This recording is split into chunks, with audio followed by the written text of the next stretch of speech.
salat Jumat rahimakumullah, Allah Subhanahu wa taala melalui lisan Rasulullah sallallahu alaihi wasallam menyampaikan kepada kita bahwa Allah Subhanahu wa taala telah memberikan 4 mutiara kehidupan kepada Bani Adam. Dan 4 mutiara ini hendaklah kita jaga sampai akhir hidup kita sebagai satu sarana jalan menuju yaitu kepada Allah Subhanahu wa taala dalam keadaan husnul khatimah.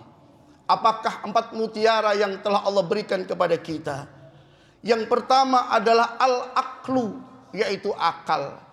Apa itu akal? Akal adalah nurun fil qalbi yufarriqu bainal haqqi wal batil.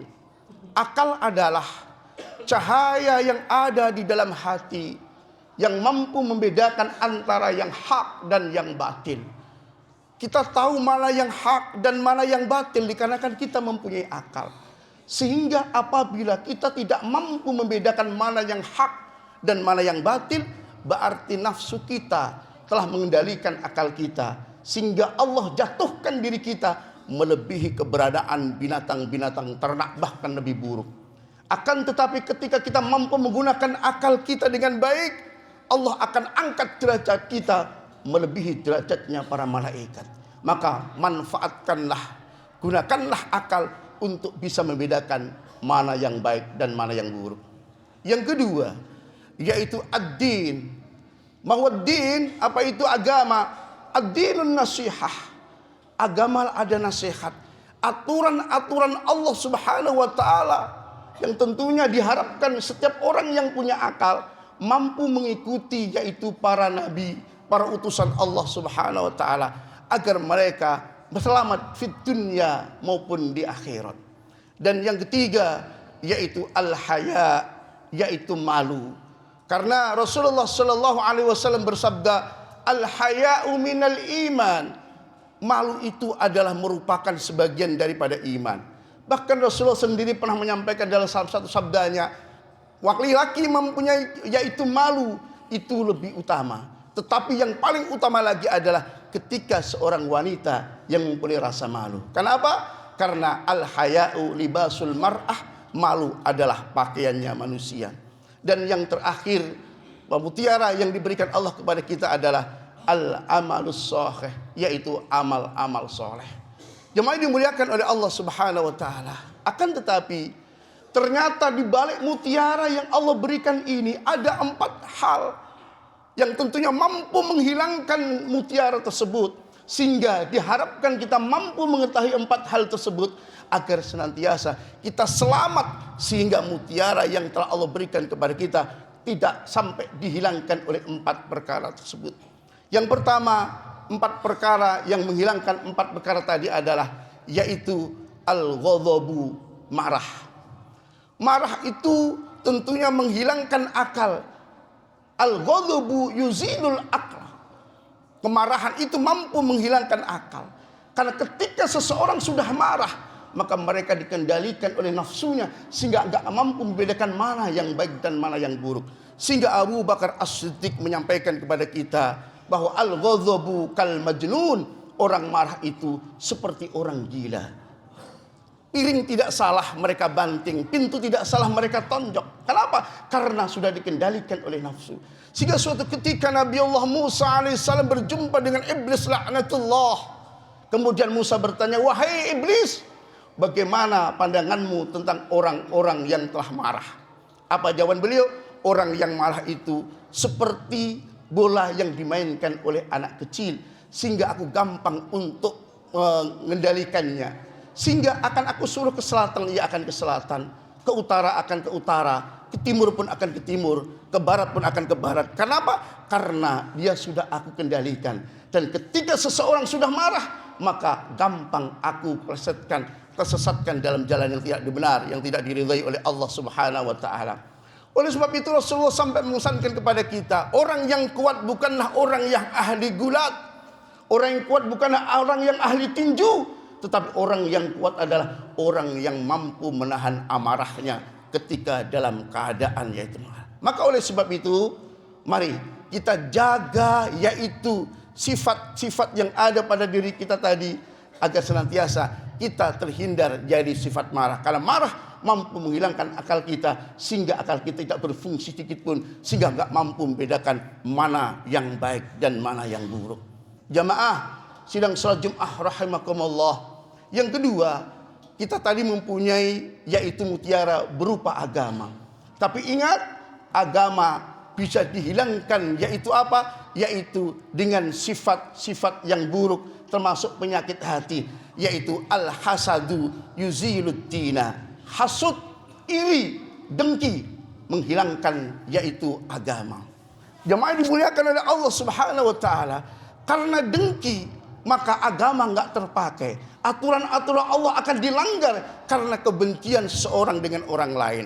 Maka kita hindarkan sifat kebencian ini, hasud ini, sehingga takutnya akan menghilangkan agama kita. Padahal man la haya fid dunya la dinalah, man la dina fid dunya la tadkhulul jannah. Siapa yang enggak punya malu di dunia, dia enggak punya agama. Dan siapa yang enggak punya agama, maka dia tidak akan masuk surga. Maka jaga agama kita dari yaitu sifat yang menghilangkan agama tersebut, yaitu rasa dengki kepada siapapun. Dengki adalah salah satu sifat yang menginginkan agar nikmatnya orang lain itu hilang dan kembali kepada diri kita. Apabila kita berharap atas hilangnya nikmat seseorang kepada kita, kemudian dilimpahkan kepada kita, berarti sudah ada dalam diri kita sifat yaitu dengki, hasud. Maka hilangkan yaitu keinginan agar nikmat orang lain jatuh kepada kita. Bahkan yang menganggap agar orang senantiasa sengsara dan diri kita sendiri yang akan senang. Kemudian yang ketiga, sifat malu yang terpenting. Malu dibagi menjadi dua, yaitu malu nafsani dan malu yaitu imani. Malu nafsani adalah malu di mana rasa malu yang sudah ditetapkan oleh Allah setiap manusia, sehingga orang merasa malu ketika auratnya terbuka. Orang merasa malu ketika berjumpa di tengah jalan.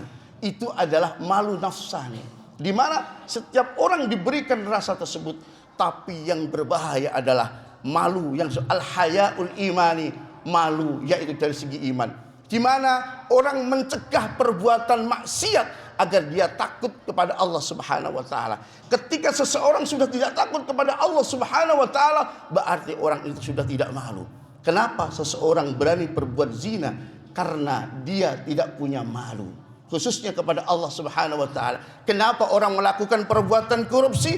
Karena dia sudah tidak punya malu. Sampai-sampai Rasul mengingatkan, fa idza lam tastahi fasna' ma syi'ta. Jika kalian sudah enggak punya malu, lakukan apapun yang engkau kehendaki. Orang melakukan sesuatu yang dilarang oleh Allah Subhanahu wa taala karena apa? Karena enggak punya malu secara imannya, sehingga ia akan menghalalkan segala cara demi untuk mendapatkan segala sesuatunya. Maka oleh sebab itu malu dihilangkan dengan sifat apa? Yaitu toma. Toma adalah ar-raghaibu fi syai'in, orang yang selalu mencintai sesuatu dengan berlebihan. Karena hubbud dunya, cinta dunia itu adalah ra'su kulli khati'atin, merupakan pokok daripada semua kesalahan. Awal mula mau korupsi karena apa? Saking cintanya dunia. Orang mau mengambil haknya orang lain karena apa? Salah satu adalah orang cintanya kepada dunia, tamaknya kepada dunia, rakusnya sama dunia. Akhirnya malu pun hilang karena ditutup oleh tamaknya terhadap harta tersebut. Jemaah sidang salat Jumat rahimakumullah.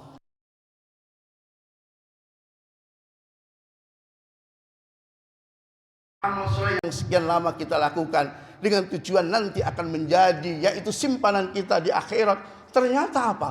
Ternyata amal soleh ini dihilangkan dengan sifat al-ghibatu yuzilu amalas solihah. Ghibah, membicarakan orang lain, maka itu menghilangkan daripada amal-amal soleh. Bahkan ada orang yang punya anggapan bahwa ghibah kan cuma kecil. Sampai-sampai ada orang yang mengatakan bahwa perbuatan zina lebih besar dibandingkan dosa ghibah. Tidak. Justru ghibah lebih besar dosanya dibandingkan dengan zina. Ketika seseorang melakukan perbuatan zina, kemudian ia bertaubat kepada Allah Subhanahu wa taala dengan taubatan nasuha, berjanji tidak akan pernah mengulangi kembali perbuatan itu dan mengganti dengan perbuatan baik, dan kemudian ia mengakui kesalahannya, diterima taubatnya oleh Allah Subhanahu wa taala. Tetapi ketika seseorang menghibah seseorang, mungkin sekarang ghibah, mungkin esok hari sudah sampai di tempat yang jauh. Oleh sebab itu Rasulullah sampai mengingatkan kepada kita, al-ghibatu asyaddu minaz zina. Ghibah itu lebih besar dosanya dibandingkan zina.